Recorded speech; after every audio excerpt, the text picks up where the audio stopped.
Well, good afternoon, everybody. Welcome to another round of the Hoosier Hero Drivers for 2024. Brandon Shepard, congratulations, but thanks for spending some time with us. Thank you. Yeah, it's an honor to be here, and I'm just happy that Hoosier was able to choose me and that the fans voted me as to be their Hoosier Hero.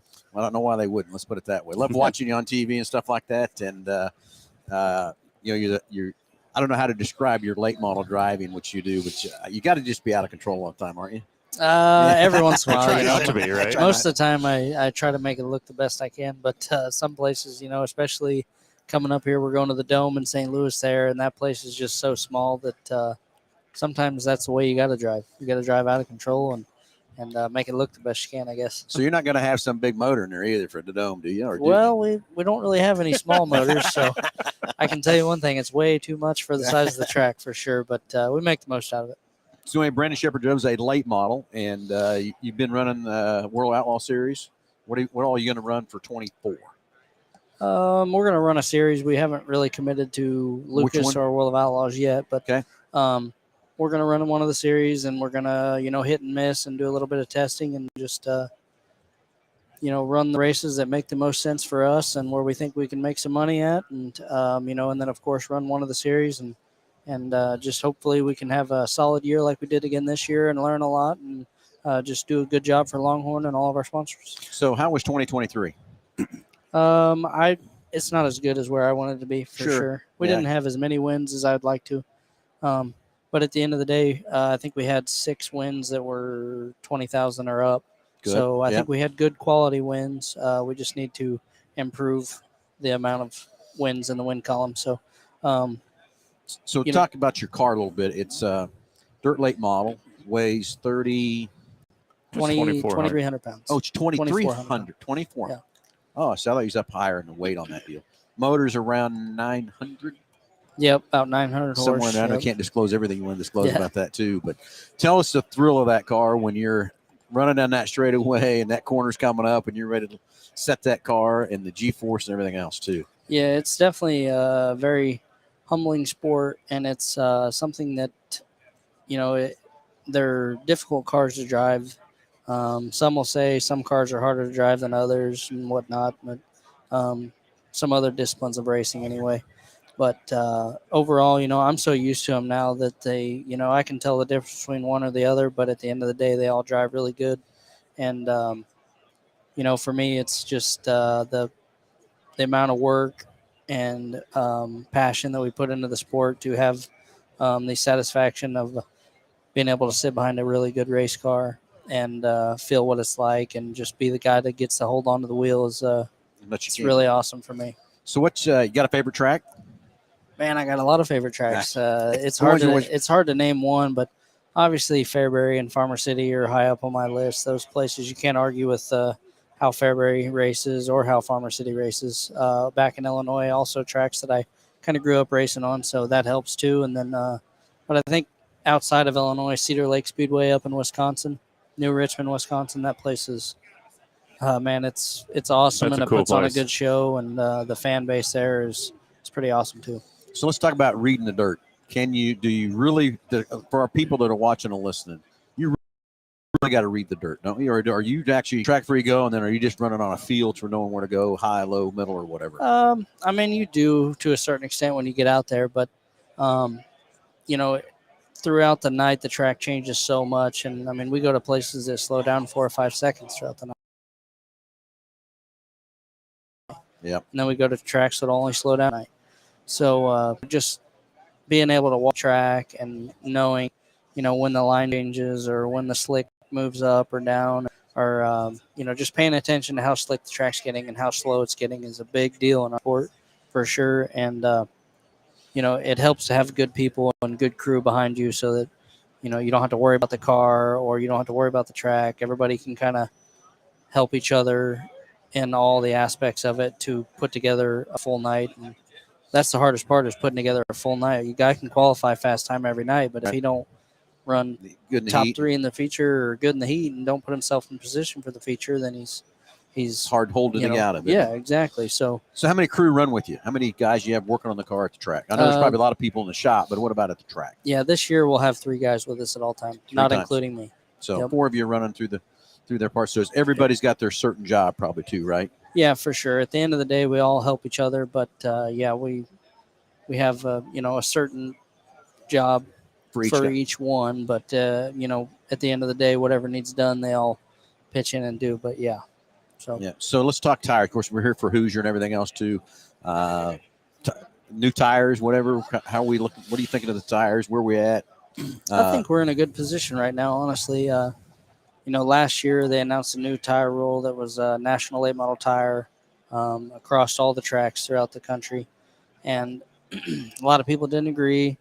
A lot of people thought it wouldn't work just because the compounds were different. Like when we would go to a Charlotte or a southern racetrack where we would normally run an open style tire.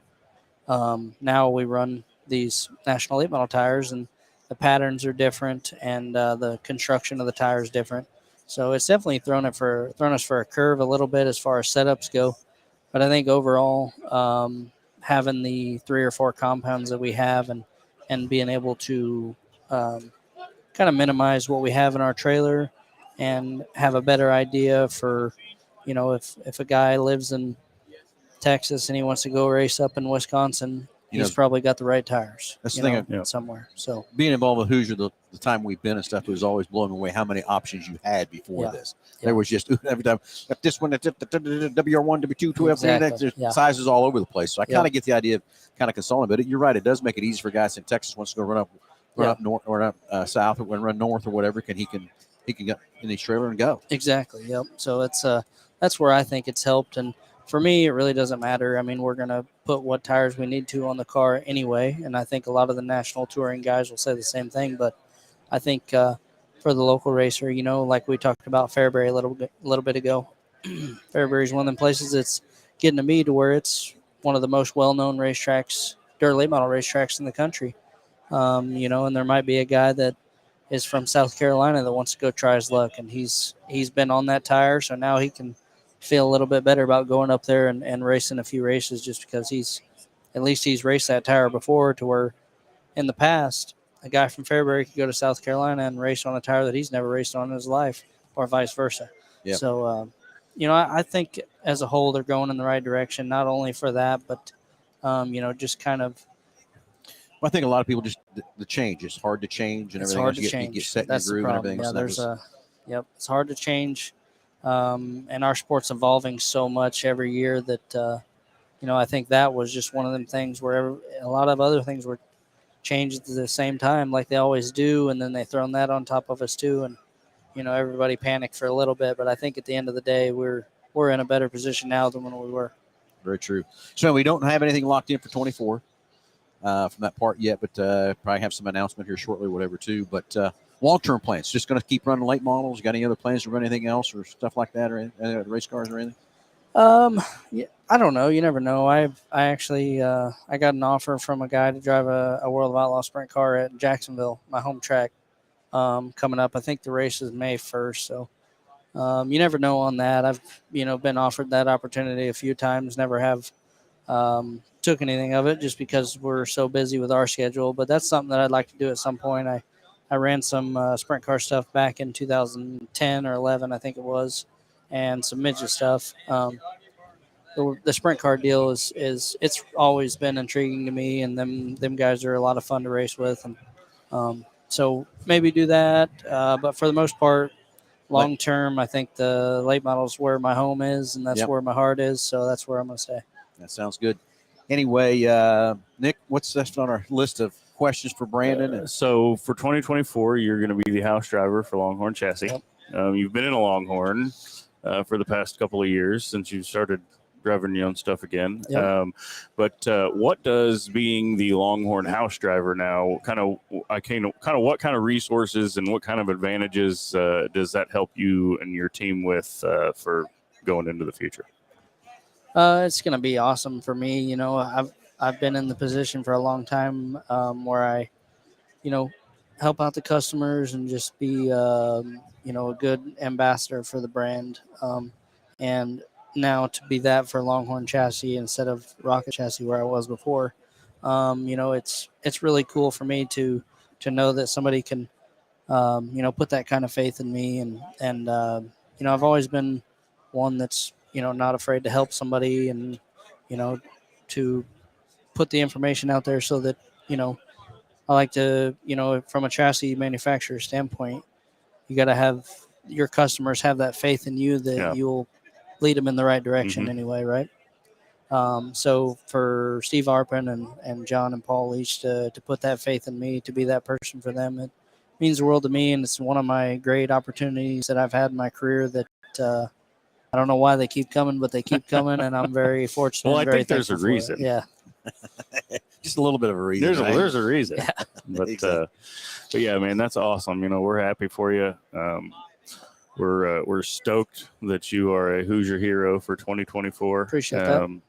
Man, you're going to be a great brand ambassador, and man, we're just so happy for you. Can't wait to watch you some of your races that you come to around our part of the country. And I always enjoy getting out and seeing some super late model racing and watching you guys do what you do. And so, man, just can't say enough for you and your career, and just enjoy watching you, man. Yeah, I appreciate it, guys. Thanks for having me on here. It means a lot to me, and I'm going to keep trying to do the best job for you I can. I don't know.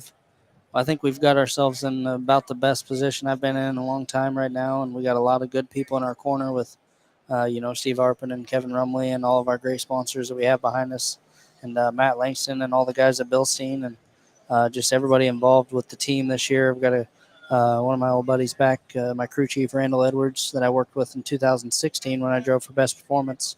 We have him back on the team this year, and then we've got a good crew behind us, so I think we're in a good position, and we should have good things to come. Good deal, man. All right, we're excited to hear what your schedule is going to look like for 2024. It's going to be busy, I can tell you. Well, it's going to be busy. I'm sure it is. And Wife's probably not going to be happy about it. No, I'm just kidding. She gets to come with me a lot, so well, that's good. Got a great support system behind me, and we're looking forward to a busy 2024. Any other sponsor you want to thank or anything while you're on the air with us or anything, but helps you get up and down the highway every day? Of course, like I said, Longhorn Chassis, Bilstein Shocks, them guys they've brought me in like family, treated me very well. Very thankful for them guys. Valvoline, Coltman Farms, Black Rifle Coffee Company. I know I'm going to forget a bunch of guys, but I tell you, Tom Paulson, Vern, my buddy Vern back up in Minnesota. He's been really good to me, and really thankful for him and everything he's done, and let me stay at his shop a lot this year, so that was really cool. And then, like I said, my dad, my grandpa, my wife, my kids, my whole support system, my great crew, the whole Riggs family, Scott Riggs, Jason Riggs, Jack, Tara, everybody involved with that side of it. I'm just really fortunate, really excited to get this deal rolling. Sounds like fun. Hey, Brandon, thanks for spending some time with us. Again, congratulations on being a 2024 Hoosier Hero. Good luck in 2024. And let's go for some wins, buddy. Thank you. Absolutely. We'll be supporting you. That's for I sure, appreciate it. Appreciate it very much. Thanks for having me. Thanks, you bet. Appreciate Thanks, it, guys. everybody. Thank you. We got one more coming up here around 4 o'clock Eastern time, 3 o'clock Central. Stay tuned. We'll be back. You can spit it out, can't I? In a few minutes. All right, guys. Thanks very much.